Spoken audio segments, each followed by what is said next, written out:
So Big Man Japan was a failure. Not an utter failure. It had moments. The ending, I guess, was worth it. It was fantastic. Yeah, but there are movies that work just toward the ending, and that's all they got.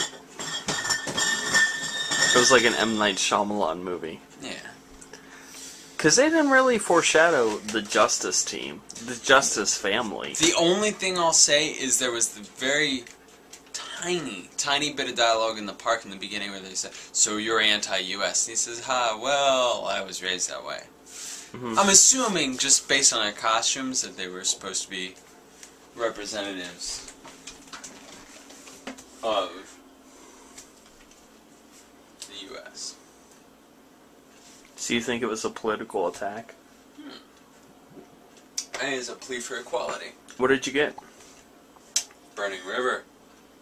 Is that what you would suggest as your first choice out of the Great Lakes sampler? Yeah, you don't... No, start with an Elliot Ness. Alright. Yeah.